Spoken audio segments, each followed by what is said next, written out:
านที่เรารักนะทำวันหนึ่งนะไม่นานนะลูก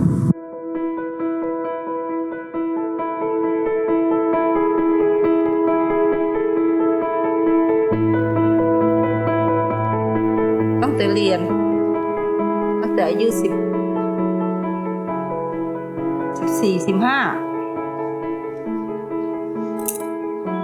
เพราะตอนนั้นไม่มีผ้าแบบนี้มาขายเนาะมันยังอยู่ที่กันดารอยู่บ้านยายก็ไม่มีเงินซื้ออีกเราต้องไปปลูกฝ้ายเองแล้วก็มาทำให้เป็นเส้นเองแล้วก็มาเป็นผ้ามัดหมี่เอามาทำเป็นผ้าห่มเอามาเข็นให้เป็นนั่นให้เป็นเส้นแล้วก็มาทำอีกหลายขั้นตอนใช้เวลาเป็นปีกว่าจะได้นะทุกวันนี้มันทำง่ายเพราะมันมีโรงงานทำมาให้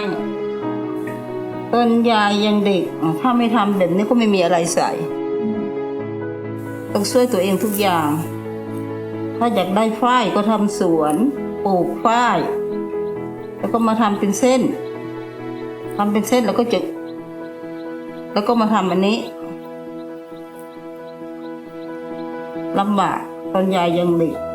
ก็เรียนรู้มากับปู่ย่าตายายแล้วก็มาดัดแปลงเอานิดหน่อยอันไหนมันยากแล้วก็ตัดทิ้งอันไหนมันง่ายแล้วก็เอามา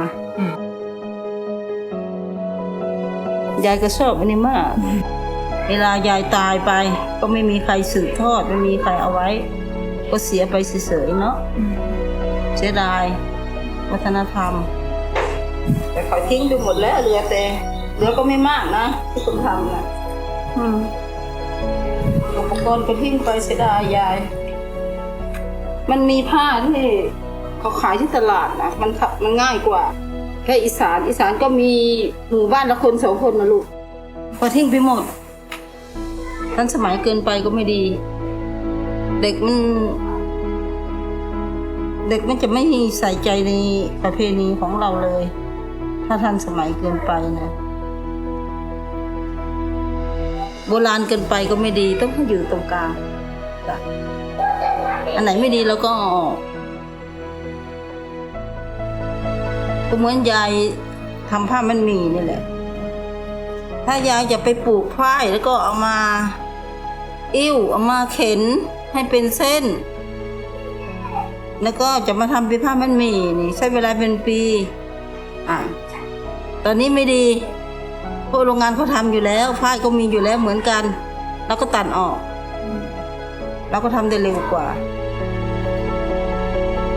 มันก็จะมีผลดีผลเสียแต่ละอย่างต้องไปซื้อฝ้ายนี่ก่อนฝ้ายสีขาว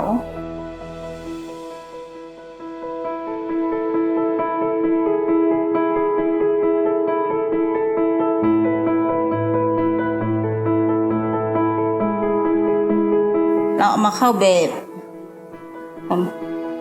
แบบนั้น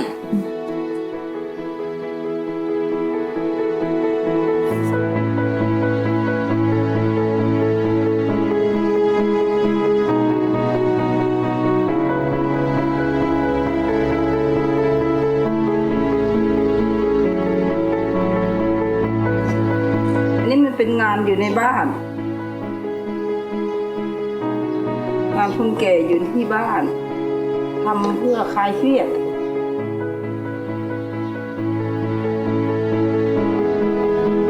ถ้ามีลูกมีหลานอยู่ด้วยแล้วก็เอางานมาทำจะได้ไม่เครียดสมองจะได้ดีความจำมันก็ดีขึ้นลูก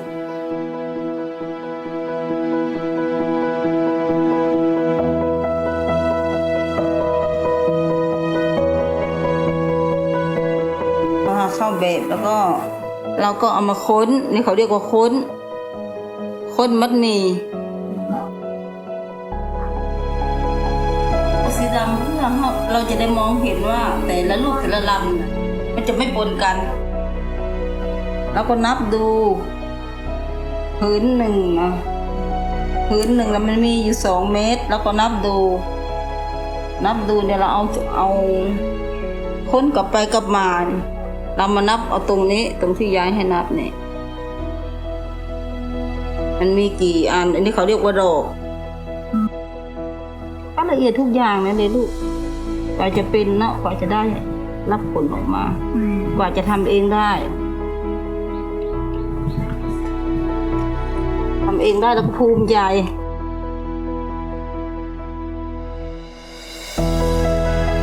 พอเราค้นเสร็จออกแล้วก็มามัดลายมาทำลายทำเป็นลายผ้ามาขีดเป็นเส้นแล้วก็มัดตามเส้นที่ยายขีดมันจะได้ตรงถ้าเราไม่ใส่น้ำมันจะขาดง่ายมันจะไม่ทน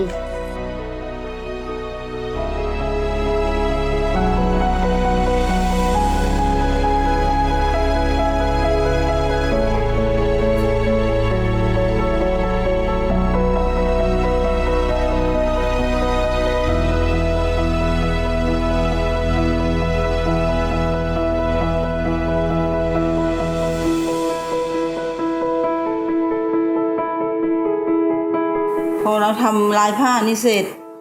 เราก็เอาไปย้อมสีออกไป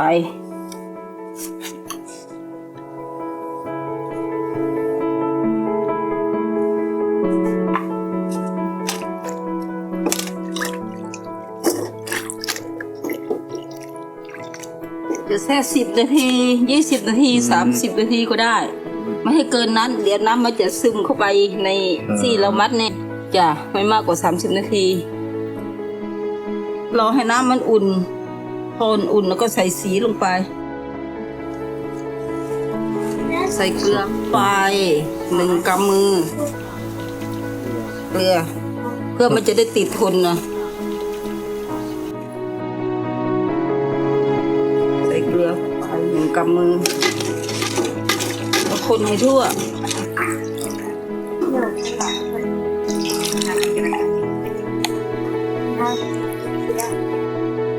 วิธีทำผ้ามันหลายขั้นตอนมีขั้นตอนมาก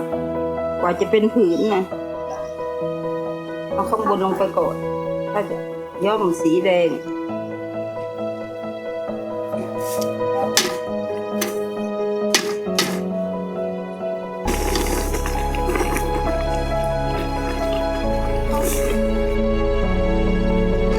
ตอนต่อไปก็เอาผ้าไปซักที่น้ำเย็น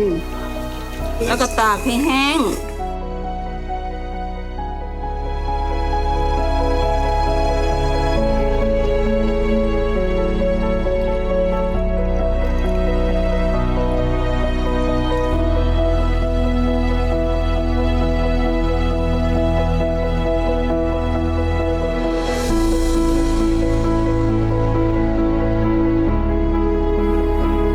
ตากให้แห้งพอมันแห้งได้ที่แล้วเราก็เอาไปใส่กรงเอามาแกะลายออกแกะปอออกเราจะเห็นลายอย่างสวยเลยแล้วก็ไปใส่กรง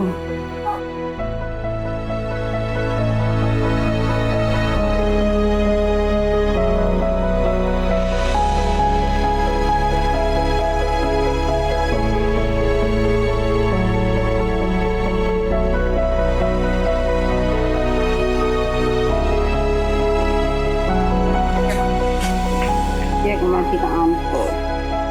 กันมันทับกันเวลาปั่นเลยมันจะไม่ติดขัด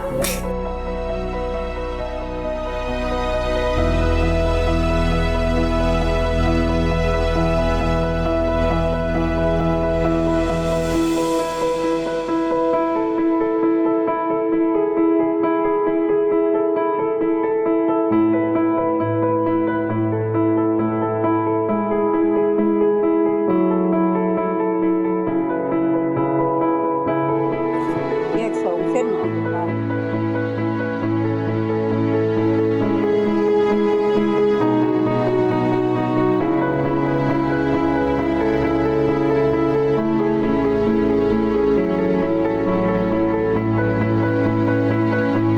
ใส่กุ้งได้แล้วเราก็เอาไปปั่นเอาไปหมุนปั่นเข้าอักอันที่อันเดียวนั่นแหละสอดเข้าไปนะเขาเรียกว่าอัก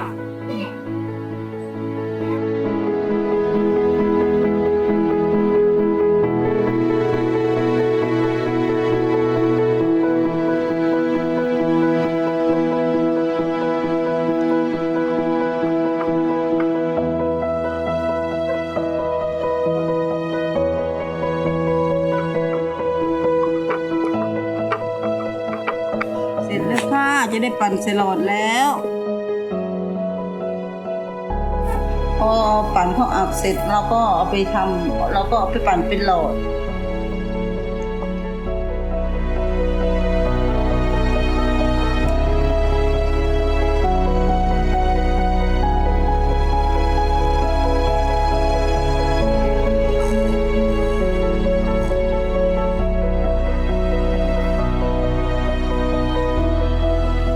ปั่นให้หมดเลย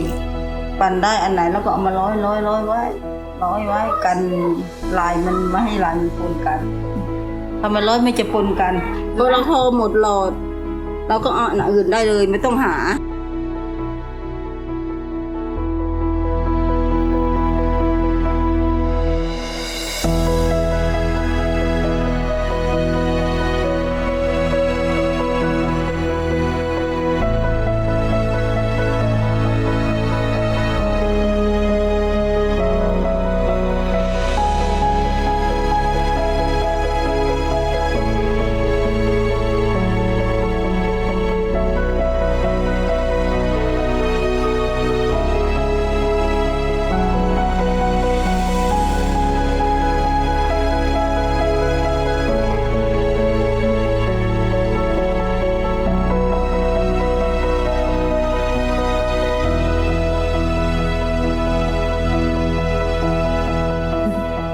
ลายที่ง่ายๆยายไม่ชอบ